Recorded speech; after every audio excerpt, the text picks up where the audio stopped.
Hello there, I'm Munman Bhattacharya and you're watching Connecting the Dots, a show that connects the dots to get you the full picture of raging global issues.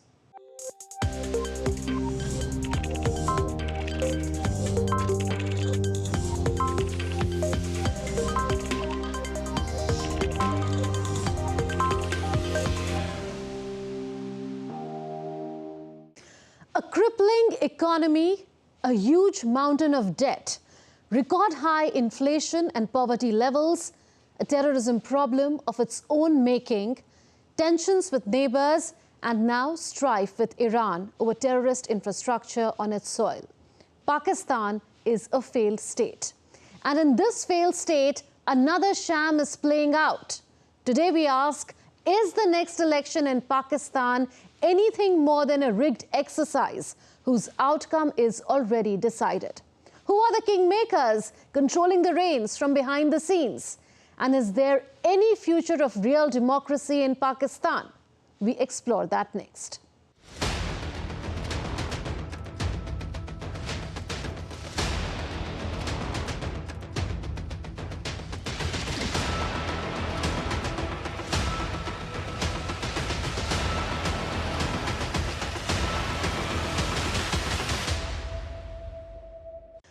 There is no election without a lot of drama in Pakistan. The run-up to Pakistan's next general election has not been short on drama either. Let's go back to August 2023. Imran Khan, who was Pakistan's Prime Minister until his removal in a no-confidence vote in April 2022, was arrested from his Lahore residence in a corruption case. He was found guilty of misusing his premiership to unlawfully buy and sell gifts that were in state's possession after they were received during visits abroad. The gifts were worth 140 million Pakistani rupees or 500,000 US dollars. He was sentenced to 3 years in jail and has since been in jail. The conviction banned him from political office for the next 5 years. There are numerous other charges against him too. So this man, a stooge of the military establishment in Pakistan until he fell out of favor, is not in the race for the next Prime Minister of Pakistan. Prominent candidates from his party, Pakistan Tehreek-e-Insaf, have had their nomination papers rejected. The party's election symbol, a cricket bat, has been withdrawn by the Pakistan Election Commission. And that decision has since also been upheld by the Pakistani Supreme Court. PTI says its candidates would contest elections independently. In fact, PTI's prospects have been heading downhill since the military-led crackdown on it and Imran Khan's arrest. The party has disintegrated. Many party loyalists joined another party that is led by former PTI leader and sugar baron Jahangir Khan Tareen. PTI candidates were intimidated and dissuaded from fighting the election. From inside jail, Imran Khan has been warning that Pakistan is heading into a farcical election. An election where there is no playing field at all, let alone a level playing field for his party. No basic right to campaign for PTI, no local worker conventions allowed, and on top of that, brutal police action on PTI workers if they manage to get together. Let's look at the other side now. Three-time Prime Minister of Pakistan, Nawaz Sharif, is the favorite of the Pakistan Army this time. The signs are not hard to read. For him, everything is going according to plan. He is having a dream run after being away from the rigors of active politics for some years.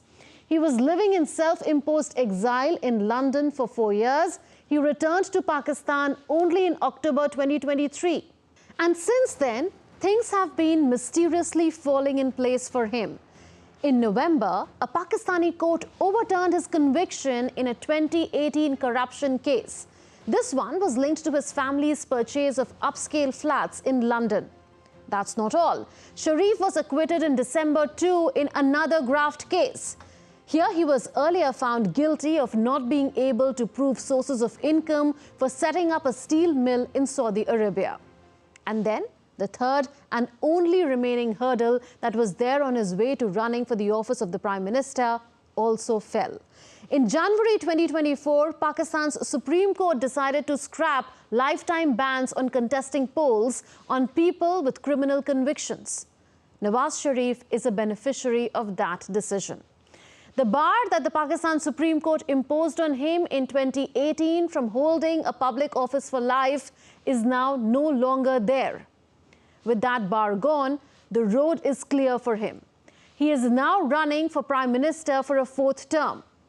Imran Khan too has been repeatedly claiming an understanding between the Sharif brothers and Pakistan's military brass. He has spoken of an agreement that he claims was signed in London, under which he was to be put behind bars so that he and his party PTI could be crushed and a clean chit could be given to Nawaz Sharif. Pakistan military's tacit support for Nawaz Sharif and his party is now an open secret. So this upcoming national parliamentary election looks anything but a free and fair election. In fact, this is what the people of Pakistan are heading into: another phase of democracy dictated by the military. So why is the Pakistan army betting on Nawaz Sharif? Because 1, the army thinks he has a mass appeal. 2, the army thinks he will be able to facilitate much-needed financial and strategic support from the Gulf countries, given his amiable relations with the Muslim world and the urgent need to improve ties with them, given Pakistan's strife with Iran particularly. 3, Imran Khan and his party PTI are totally out of favor. 4, another contender, Pakistan's People's Party or PPP, is not the military's favorite either. PPP's prime ministerial candidate Bilawal Bhutto Zardari lacks charisma and has failed to draw the military's patronage. But remember, even this Nawaz military bonhomie could be short-lived, and civil-military relations could take a turn for the worse over time, just as the Imran military understanding unraveled. And who can forget the bad blood between Nawaz and the military going back to when the then Pakistan Army Chief Pervez Musharraf toppled Nawaz's government in a 1999 bloodless coup. That's a future possibility though. Talking of today, even though the military kingmakers are backing Nawaz, it may not be a smooth sailing all the way even for Nawaz Sharif. Because even with the military's blessings and his past record of popular following in Punjab, he seems to be struggling to get the election momentum in his favor this time. But his benefactors in the military have a plan even for this. They have pulled out another trick from their book to help him. And that trick is called postpone the elections. Resolution after resolution has been moved and passed by the Pakistan Senate, the country's upper house of parliament, calling for postponement of the election further, even beyond the 8th of February 2024, a date reached after a few delays already. And why is the Pakistan Army relying on this postponement of the election strategy? While senators pushing for postponement say it is too cold to expect a good voter turnout and the security situation is too bad, given the threats and assassination attempts on political leaders, indications are that is not the full story. The game plan of the Pakistani army looks simple: buy more time to manipulate the political stage and sway public sentiment in Nawaz's favor. Those calculations may since have evolved, with the Pakistan Election Commission insisting it would stick to the date. But here's the problem with any democratic exercise in Pakistan. Manipulation of elections by the military are not new in that country. Democracy and the will of the people of Pakistan are consistently challenged by vested interests of its military establishment. Every national election is a step backward for Pakistan's democracy. So what is in it for India then? Well, India needs to continue to be watchful because instability in the neighborhood can have a spillover impact. If Nawaz comes to power, relentless anti-India statements that we saw during Imran Khan's regime could possibly see a shift. Statements on starting a dialogue with India are not unlikely. And we have already sensed this since Nawaz's return. Hear him out in his first rally in Pakistan after his return. किस तरह एक बावकार और फाल foreign policy बनानी होगी हमें, किस तरह अपने हमसायों के साथ और दुनिया के साथ अपने ताल्लुकात को उस्तवार करना होगा। हम अपना हमसायों के साथ लड़ाई करके दुनिया के साथ अच्छा ताल्लुक करके तरक्की नहीं कर सकते। हमें सबके साथ अच्छे ताल्लुकात कायम करना होंगे। But as far as the future of India-Pakistan relationship is concerned, a lot depends on the elbow room given by the powerful military to the new civilian government. The Pakistan Army determines the rules of this game. That's always been the case. More so now because the new civilian regime that will assume power in Pakistan after the election will be dealing with a military that has bolstered its position through constitutional and military measures. It has a firmer grip today on economic and strategic decision-making. Pakistan military's strategy vis-a-vis India has remained unchanged over the decades. It revolves around using covert warfare, that is terrorism, narco-terrorism, and false propaganda. So will the next civilian regime in Pakistan, which will come to power with the patronage of the generals, act differently in its policy against India? Past record shows that is unlikely.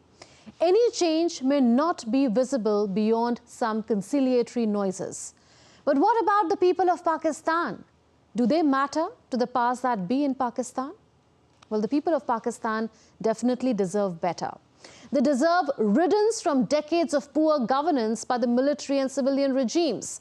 They deserve political stability, as no Prime Minister in Pakistan has ever completed a full 5-year term in office as mandated by Pakistan's constitution.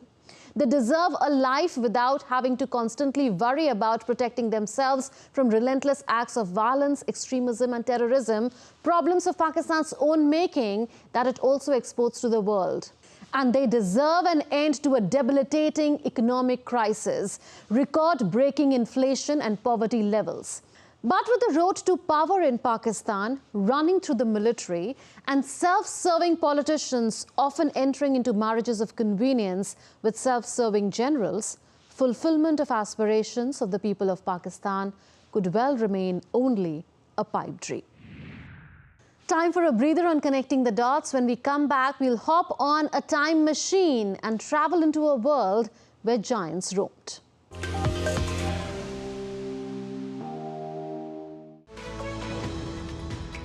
We just don't bring you the news as it unfolds. We get to the heart of the matter. We don't just present facts, we demystify complex social, political and economic events. We break stories that shape the world's present and future because you deserve the truth. I am Tanvi Taneja from New Delhi. I'm Ollie Barrett from London. I'm Nick Harper from Washington, D.C. Join us on DD India Global Monday to Friday at these times.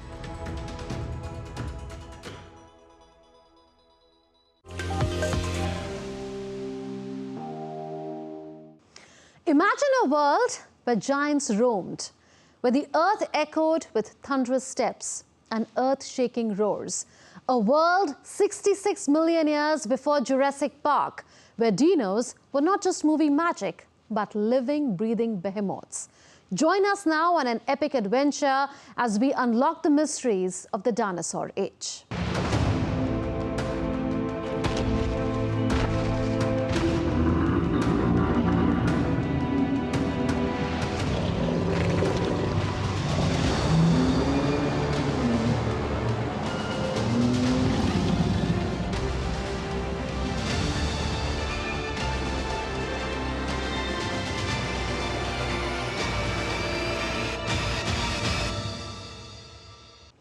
Do you know that 2024 marks 200 years since the first dinosaur was formally identified? It was named Megalosaurus, a great lizard. William Buckland gave that name in 1824. He was Oxford University's first professor of geology. The identification happened then, but the discoveries of remains were made much earlier, in the late 1600s itself. That's when huge fossilized bones emerged from quarries in Oxfordshire in England. So the first dinosaur was named Megalosaurus in 1824. But do you know that until 20 years later, no one had even heard of the name dinosaur? The word dinosaur was coined by anatomist Richard Owen, founder of the Natural History Museum in London. He gave the name on the basis of shared characteristics that he identified in his studies of Megalosaurus and two other dinosaurs, Iguanodon and Halaiosaurus. We will tell you more about what the word dinosaur means later, but in these 200 years, so many species of dinosaurs have come to be known. Around 1,000 species of dinosaurs have been named in these 200 years. Such discoveries have continued year after year. Every year, 50 new dinosaur species are discovered. So why are we bringing this up today? That's because the first dinosaur-related discovery of 2024 has already happened. The discovery of a new species of long-necked, duck-billed dinosaur has happened in Patagonia region of Argentina. They had gone extinct 90 million years ago. The name of the species may sound a little complicated. It is called Psittasaura murray. This name comes from the Latin word for star because of its star-shaped tailbones. Dinosaurs have always been a mysterious topic for us. There is never a dearth of curiosity around them. Take the instance of Britain's Royal Mint.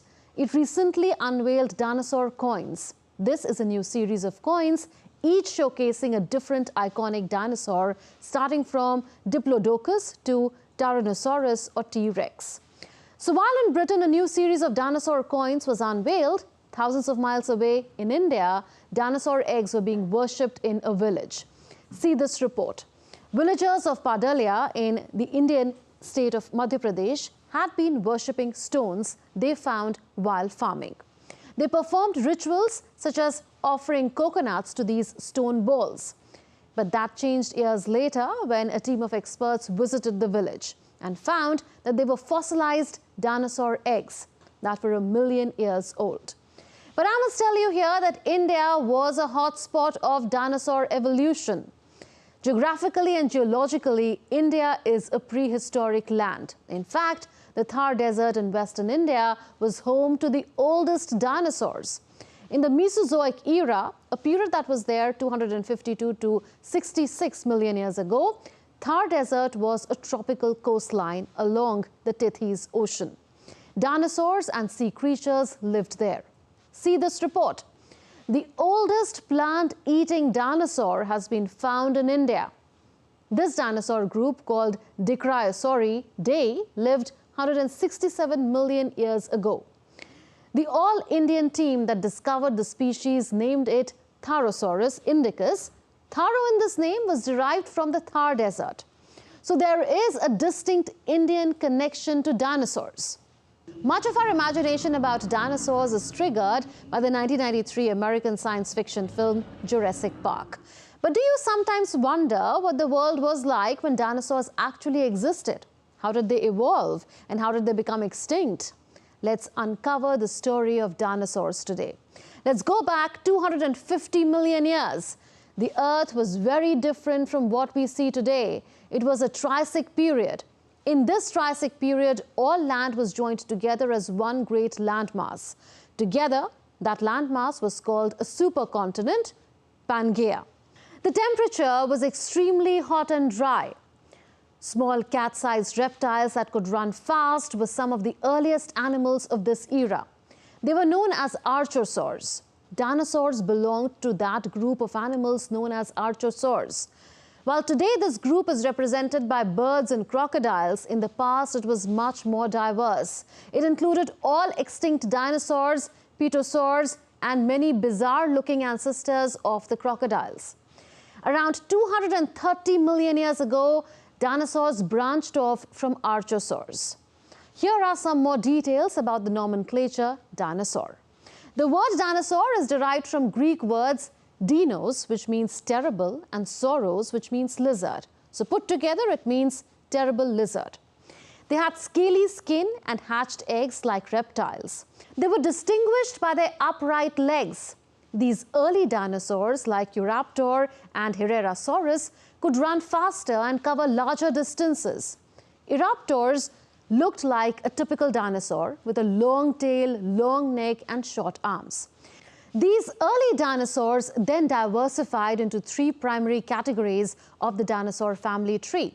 First, the carnivorous theropods. Second, long-necked sauropods. And third, beaked plant-munching ornithischians. Then comes the Jurassic period, the golden period of dinosaurs. In this period, temperatures on Earth fell and the supercontinent Pangaea began to break apart, forming two land masses, Laurasia in the north and Gondwana in the south. As the continents separated, the climate became more humid, leading to more water, plants, and even dinosaurs. During this period, huge sauropods emerged. One of these was the plant-eating Brachiosaurus. They were 52 feet tall, almost the size of a 4-story building, about 85 feet long, and weighed more than 28 tons, as heavy as 4 African elephants.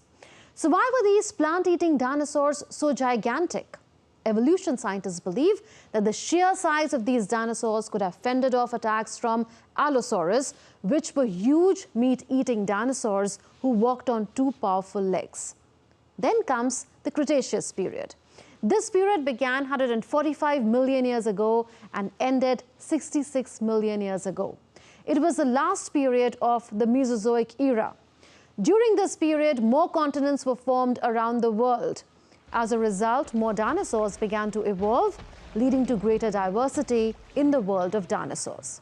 Scientists say during this period, all the creatures living on land that were larger than 1 meter in size were dinosaurs. The giants of the previous era, like Allosaurus, Diplodocus, and Stegosaurus, seemed to have gone extinct in this period. They were replaced by fearsome predators such as Tyrannosaurus or T-Rex. So simply put, dinosaurs took on a huge variety of forms as the environment changed and new species evolved that were suited to new conditions. Dinosaurs that failed to adapt went extinct, but wholesale extinction happened later. Millions of years passed, the Cretaceous period was transitioning to a Paleogene era, and then came a sudden catastrophic event 66 million years ago. A star-like celestial body appeared in the sky. It went bigger and bigger with each passing year. And then came the D-Day, the day of destruction, the day when dinosaurs disappeared completely. That star-like body was an asteroid. The exact nature of this catastrophic event is still open to scientific debate, but evidence suggests an asteroid impact was the main culprit. But before we delve deeper into the story, let us first understand what is an asteroid. According to US space agency NASA, asteroids are small rocky objects that orbit the sun. Although asteroids orbit the sun like planets, they are much smaller in size than planets. Now, the asteroid that hit the Earth 66 million years ago was as big as a city. It struck the Earth at a speed of 64,000 kilometers per hour near the Yucatan Peninsula in what is modern-day Mexico.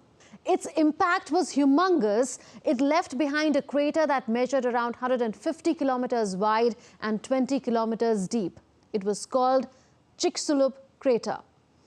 Scientists say the asteroid's impact was about 5 billion times greater than the explosive power of the Hiroshima atomic bomb.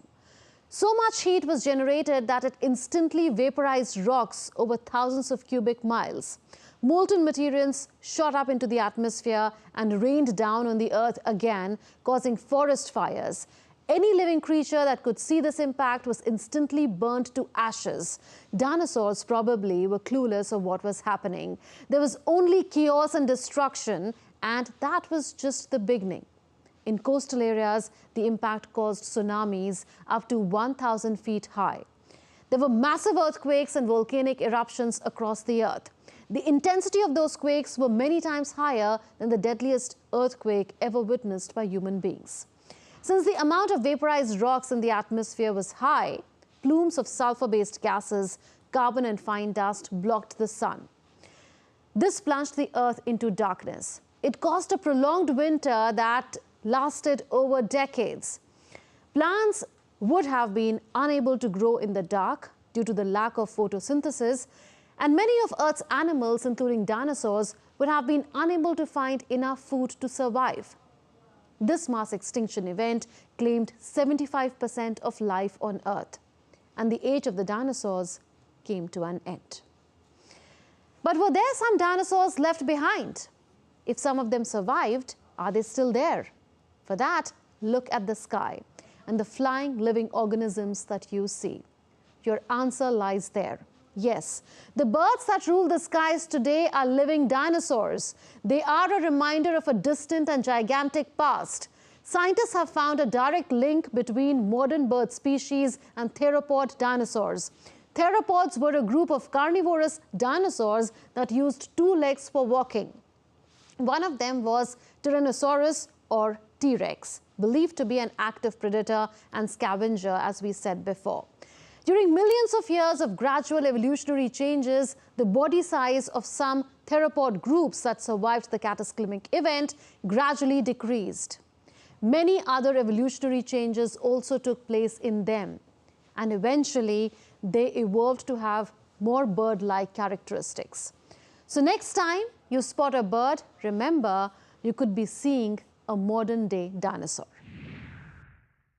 That's it in this edition of Connecting the Dots. We'll see you next week with more raging issues. Until then, it's a goodbye from all of us in a Delhi newsroom. Take care and stay safe.